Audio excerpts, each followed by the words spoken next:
Mr. Jordan, you basically had a major stake in all of Switzerland's most recent economic history. Like you've been in the central bank board for such a long time. What are you most proud of?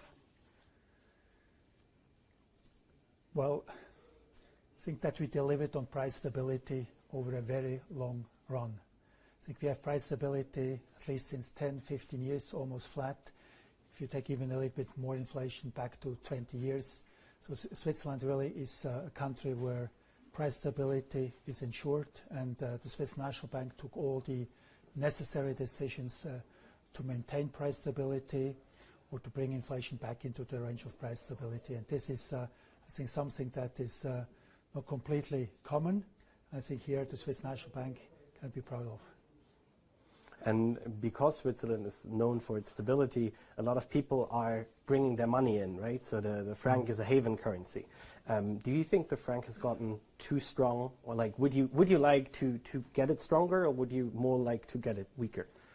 Well, I will not comment on the strength of the Swiss franc today. You are invited to join our monetary policy decisions in 2 or 3 weeks. But what I can say is that, of course, the Swiss franc is a very important currency, a very stable currency, and the value of the Swiss franc over a very long run is really a proof of the stability of the country and of the policy of the Swiss National Bank.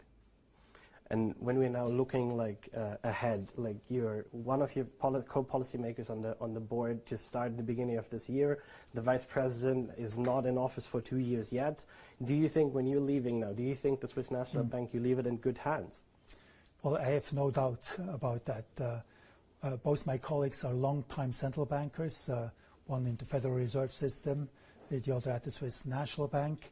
We have also our deputies, alternate members of the governing board. They are all extremely qualified long-term central bankers with all the knowledge and all the necessary skills to deliver here for the Swiss National Bank.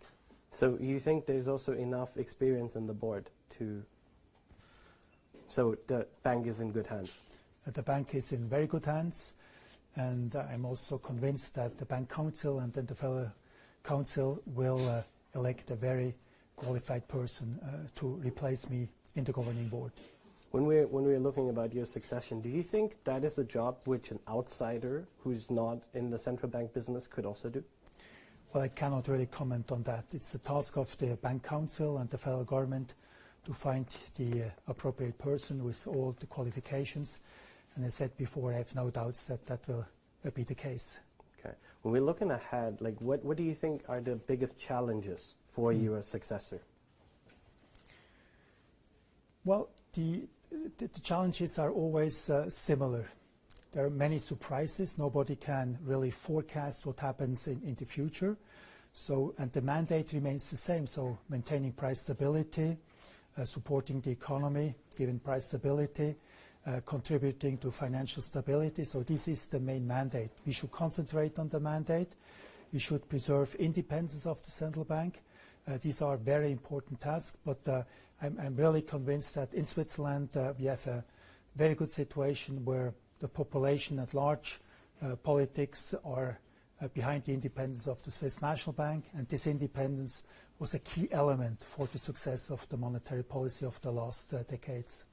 You have been voicing this importance of the independence of the Swiss National Bank. You have been referring to this quite often recently. Do you perceive it to be under threat from politics or from whoever? Well, not immediately, but I think something that is very important that we have a sufficient qualified discussion about it, that people realize what is the value of independence, why independence exists, and what can happen if you lose independence. I think this is extremely important. So politicians, but also the population, should be aware of these facts, and not that by chance we have suddenly a change in the setup of the Swiss National Bank, and that would then have a negative impact in the long run. And just the last question, you have said that you don't want to speak about what you do after you leave the board, but maybe can you give us like just an idea? Do you plan to retire, to just really only be a private citizen, or can you see yourself taking another like role in either public office or in the corporate world or something like that? Well, it's too early to talk about that. I'm still the chairman for the next 7 months. I will do my job 100%, completely involved in all the discussions, and I will only think about the future when I'm leaving office here at the Swiss National Bank.